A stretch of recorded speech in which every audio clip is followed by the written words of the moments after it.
The global trends in the economy has impacted each and every sector. Retail, hospitality, aviation, real estate, and the list goes on. Everyone is talking about job cuts, poor sales, etc.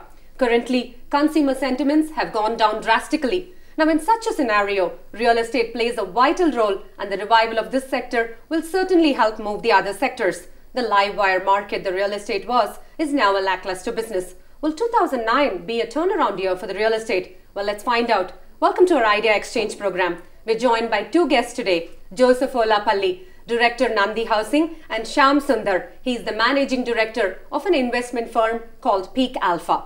Welcome to our show, Shyam. Thank you for having me. Glad you're joining us, Joseph. My pleasure. And my first question is about the growth rates. Now, the growth rates in realty demand were certainly down in the year 2008. Now, everybody is talking about affordable housing, and the developers have resorted to affordable housing to combat this. Now, what kind of measures are the government taking to help this? It's true. Over the last, especially 4 or 5 months, there's been a huge buzz around affordable housing. And that's basically because there is a huge requirement for affordable housing.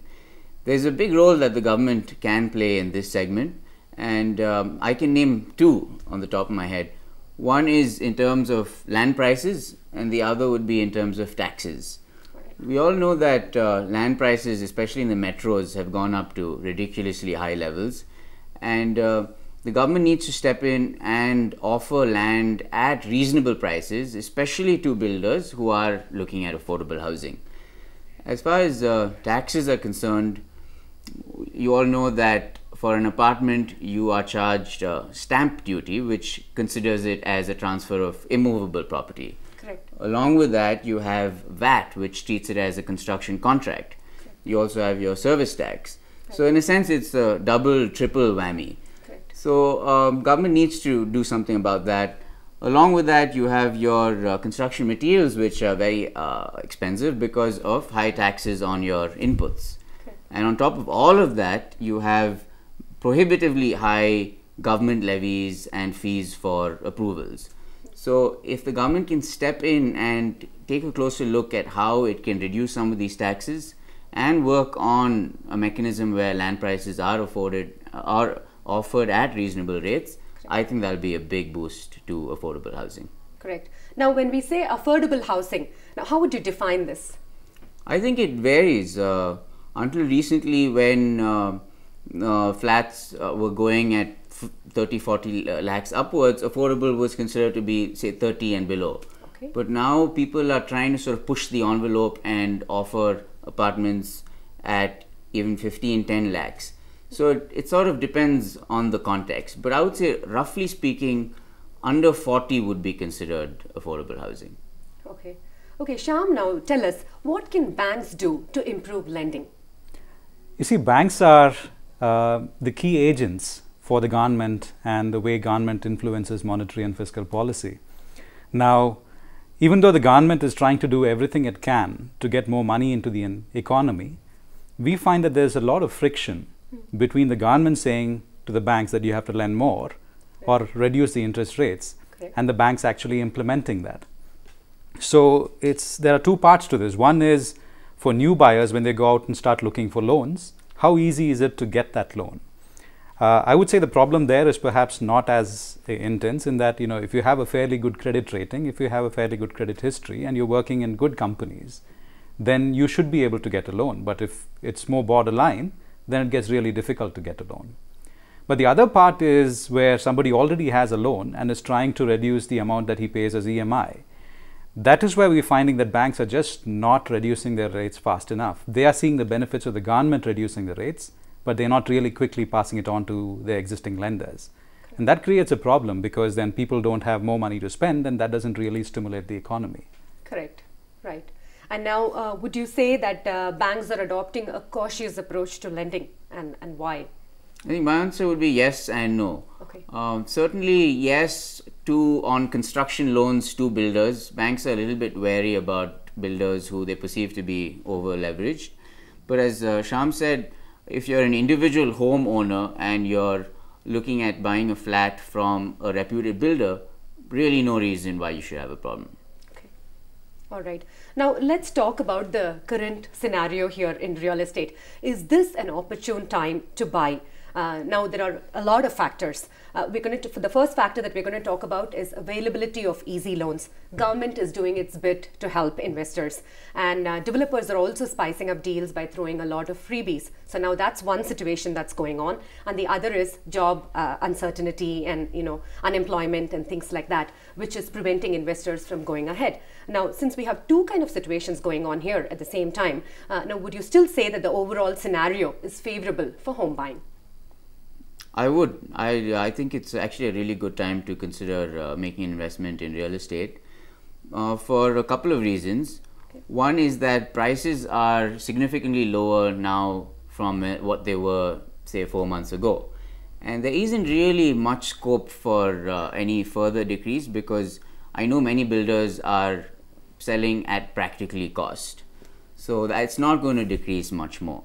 And the other thing is that interest rates, there is a downward trend, so it might make sense to take the plunge now.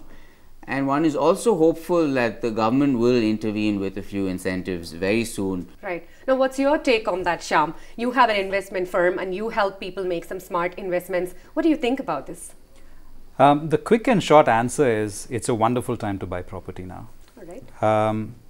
Interest rates are on their way down, but you still have a lot of potential buyers who have a very adverse sentiment to making any big ticket investment today.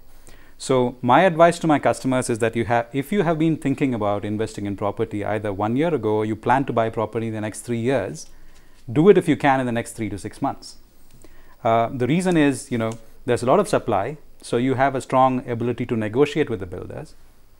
And the fact that interest rates are coming down means that the cost of buying a house is going to be lesser for you today than, say, 6 months to 1 year ago. But having said that, I think everybody who is looking to buy property has to be pretty clear about what they are doing. Right? The first one is to buy to live, which according to me is the easiest place and the quickest decision you can make. According to me, the best property you can buy is the property you're going to live in. Correct. And so all that I've said about the timing absolutely works for people who are buying to live. All right. But there are 3 other segments. And the second is buy to let. So suppose you're buying so that you want to let out your property and make some returns from there. It's important to realize that the letting market doesn't really give you much of a yield, right? So the money you can make from rentals isn't really very high compared to other potential investments you can consider. So what you're hoping is that in addition to the rental yield, you're also going to see good property appreciation. Correct. So if you look at that view over the next 3 years or so, it's hard to see a great property increase in prices. If you're willing to stay invested for longer, of course, then the situation might be different. And then you have the 2 other camps, which is people who are buying purely to invest. And these are properties that people would buy and lock up and say, I'm just going to see the increase over a period of time.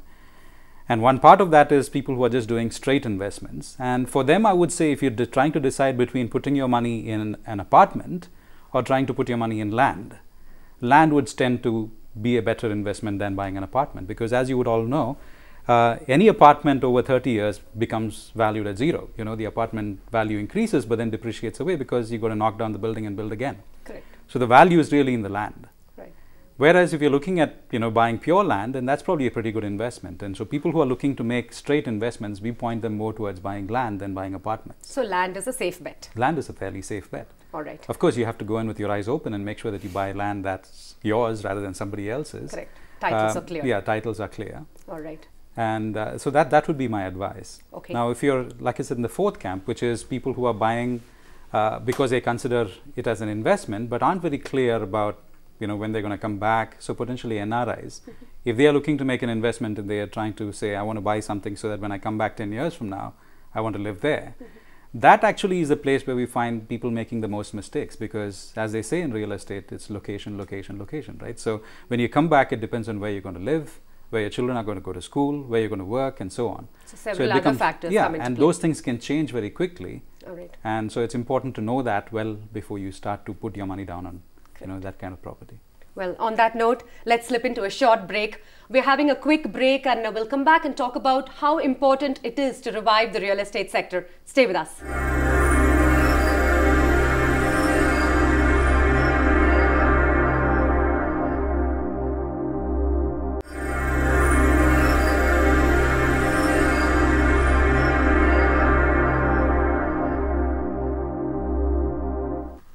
Welcome back. You're watching Idea Exchange program. We are in conversation with Joseph Olapally and Shyam Sunder. We're talking about reality in realty companies.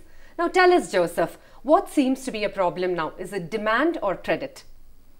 Well, I suppose a bit of both, though I wouldn't think of it as a big problem. All right. In terms of credit, where the problem really is that banks are wary about extending credit to companies because they feel that they're overextended and they're a bit cautious.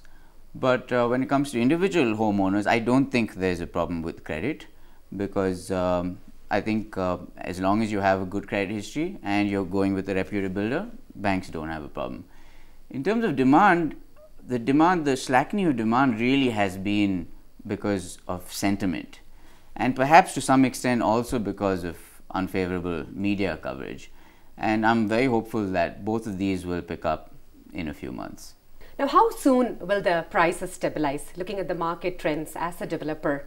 I believe that the prices have already stabilized. You have certain pockets in terms of location and maybe price range where it might take a few more months. But for the most part, my belief is that prices have stabilized. Okay. What do you think, Shyam? I would look at the market in two parts. There's one part of the market which is, if you like, the central business district, or let us say for Bangalore, MG Road and 10 kilometers out.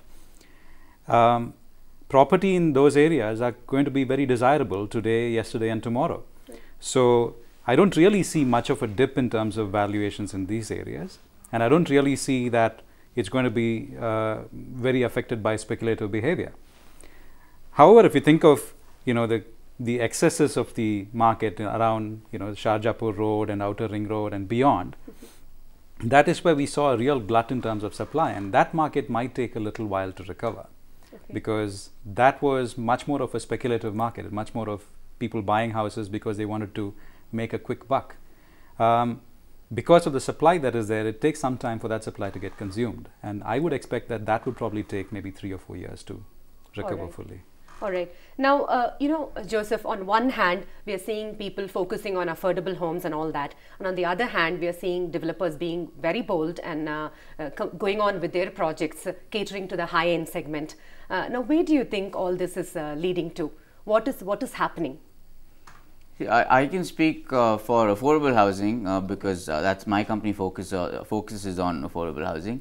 And what we're witnessing is that the demand hasn't really dropped too much. If you look at the statistics, the largest chunk of the demand is really for affordable houses. And so, but that said, the luxury market isn't going to go away. It's under the current conditions, people are a little perhaps excessively risk averse and there's a certain conservativeness. But as soon as things pick up, I'm sure the luxury market will pick up as well. So you feel that there is demand for well-priced, good quality products always? Absolutely. All right. Housing demand is a basic demand and that's not going to go away. Correct. Now, let's talk about subprime crisis. Now, analysts say that India has seen very little impact of subprime crisis. What's your take on that? I think I agree because for the most part, our housing financial institutions have been very prudent about lending loans. And as well as our buyers are very cautious. They also attach a certain sanctity to repaying their loans.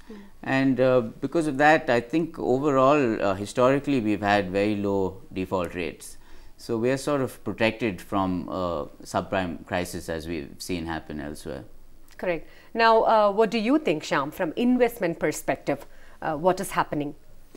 If you look at subprime crisis, as Joseph was talking about, related to the real estate space, because investments covers real estate and a few other things. Okay. I agree that Indians are traditionally very, very prudent financially. I can think of the days when, 2 generations ago, people were thinking that by taking loans is a crime. Nobody wanted to do